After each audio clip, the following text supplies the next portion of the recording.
Hello, Muroc families. Welcome to this week's Monday with Muroc. This week you have myself, Trevor Walker, Assistant Superintendent. Kevin was not able to make this week, so I ended up in front of the camera rather than behind the camera where I generally try to be. But no worries, we'll cover a few quick things and I'll get you back to your Monday. The first thing to talk about is parents on campus. So now we've had that first week back, we're kind of getting used to the new situation in schools with masks. And one of the next things to talk about, we've already discussed letting parents back on campus. So what this means is as your students have functions on campus, you'll now have the ability to start coming onto campus. Now, as we kind of bring it back, every principal might do things a little bit differently. So reach out if you're worried about it. But we'll be making sure our staff know that moving forward now, if your student has a presentation, performances, things of that nature, you can now start coming back onto campus and seeing those. I suspect for certain things we'll continue to live stream as we have in the past. I think it's something that allows a lot of family to see it if they're not able to be there on campus, and I think that's a great thing. But for those that want to be there in person, that's going to start being a possibility. Now, volunteers. Volunteers are going to start being able to come back on as well. However, the way the state differentiates folks on campus, whether you're paid or you're volunteer, if you're an adult working with kids on really any sort of frequent basis, you are going to be required to either be fully vaccinated.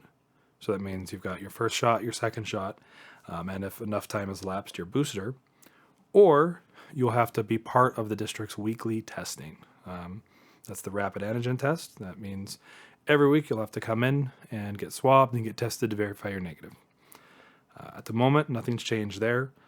And as a quick reminder, overall, all that's really changed so far is mask requirements. So we're still contact tracing, we're still testing, all those are still in place. The only difference is masks are no longer required. Strongly encouraged, but not required. The other thing I want to talk on is food service. So we saw this last week, some talk on food service. Sadly, food service supply chains are a bit out of whack right now.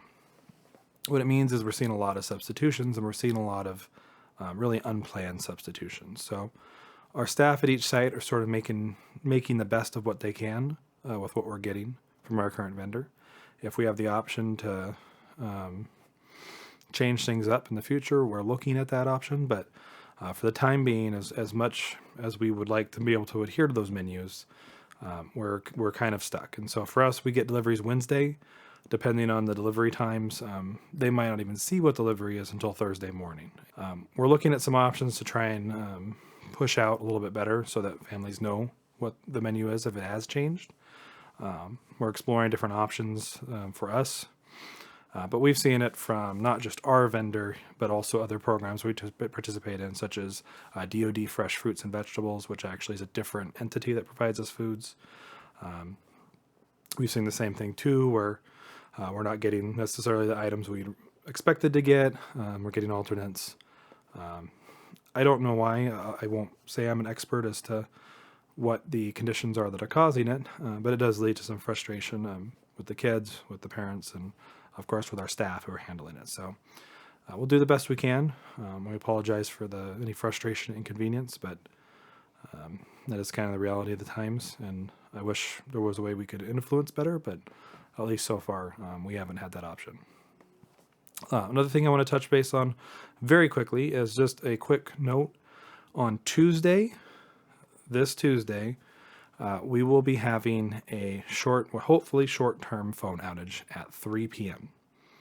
And that we're having a cutover because the line's actually being disconnected on the carrier side. Verizon is discontinuing a circuit. It's not something we had any control over. But we have to have that cut over to ensure that the phone lines continue forward. So at 3 o'clock on Tuesday, there'll be a short break. Hopefully it comes back up right away. Do be mindful if it doesn't come back up right away. It's not really something we have any control over. This is something our telephone vendor is performing. We'll make sure we're there and we're monitoring it. But ideally, it's a quick cut. Phone lines won't be down briefly. But if there is any further outages, we'll make sure to let you know. We'll have our principals are going to be pushing out all calls to make sure everyone knows. We'll also post it on Facebook and here on this video. That's all I have this week. Moving forward, as we kind of get, hopefully, into a little bit more of a normal day-to-day operation, a little bit less COVID focused, we'll get back into some of the more fun things we want to do with our weekly videos. A couple things to look for. We're looking to do a little bit more exciting tours of our campuses. That way, for families who are on their way or considering coming here, give you a little bit more idea of what our programs are and what our campuses are like. With that, have a great rest of your week, and we'll see you in one more week. Bye.